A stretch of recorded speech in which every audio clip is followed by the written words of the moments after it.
Hello everyone. Job Education Channel to আপোনাক স্বাগতম জনাইছো। ইতিমধ্যে আমাৰ যিমানখিনি ৰিক্ৰুটমেন্ট অসম চৰকাৰৰ ফালৰ পৰা হৈছিল সেই পৰিপ্ৰেক্ষিতত মাননীয় হিমন্ত বিশ্ব শৰ্মা ছাৰে মন্তব্য দিছে লাইভ যোগে। আৰু ফাৰ্ষ্ট অফ অল ইয়াতে আলোচনা কৰিছে আপোনালোকৰ এডিআৰ ৰিজাল্টৰ বিষয়লৈ।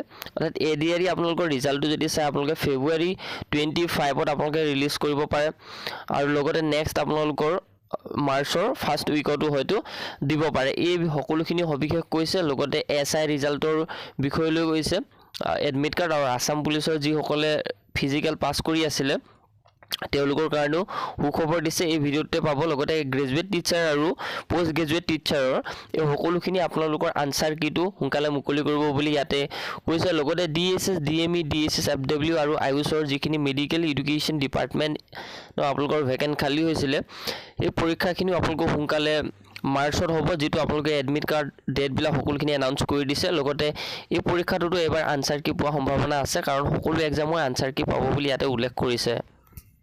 গ্ৰেজুৱেট টিচাৰ আৰু পোষ্ট গ্ৰেজুৱেট টিচাৰ বহু লোকে মোক সুধিছে যে গ্ৰেজুৱেট টিচাৰ আৰু পোষ্ট গ্ৰেজুৱেট টিচাৰৰ যি পৰীক্ষা হৈ গ'ল সেই পৰীক্ষাৰ আমি OMR চিট পাম নে নাই, সেই পৰীক্ষাৰো আমাক এনচাৰ কি দিব নে নাই, বা এনচাৰ কিট থকা প্ৰশ্নৰ উত্তৰবিলাকক আমি প্ৰত্যাহ্বান জনাব পাৰিম নে আমি নোৱাৰোঁ।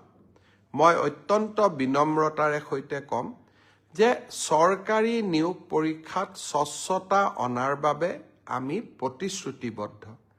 কেইদিনমান আগতে হৈ যোৱা সাব ইন্সপেক্টৰ পৰীক্ষাৰো OMR আৰু এনচাৰ কিসমূহ ইতিমধ্যে সেৱাই মুকলি কৰি দিছে। হাইস্কুলৰ যি গ্ৰেজুৱেট আৰু উচ্চতৰ মাধ্যমিক বিদ্যালয়ৰ যি পোষ্ট গ্ৰেজুৱেট টিচাৰ ৭,০০০ পদৰ বাবে যি পৰীক্ষা হৈ গ'ল সেই পৰীক্ষাৰো এনচাৰ কি আৰু পদৰ সংখ্যাটো অলপ মোৰ ইফাল সিফাল হ'ব পাৰে, কিন্তু পৰীক্ষাটোৰ আনচাৰ কি আৰু OMR চিটসমূহ পৰীক্ষাৰ্থীসকলে যাতে পায় তাৰ ব্যৱস্থা অহা এসপ্তাহৰ ভিতৰতে সেৱাই কৰি দিব। আৰু স্বচ্ছতাৰ ক্ষেত্ৰত আমি কতো কম্প্ৰমাইজ নকৰাকৈ আমি আগবাঢ়ি যাম।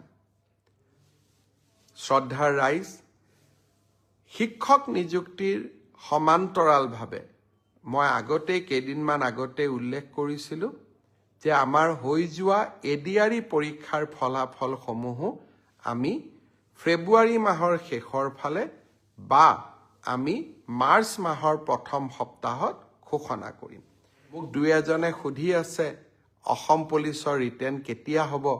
মই ভাবোঁ যে ফেব্ৰুৱাৰী মাহ নহ'লে মাৰ্চৰ প্ৰথম ভাগতেই আমি অসম পুলিচৰ কনিষ্টবলসকলৰ পৰীক্ষাৰ ৰিটেন টেষ্টৰ কাম আমি সমাপন কৰিম।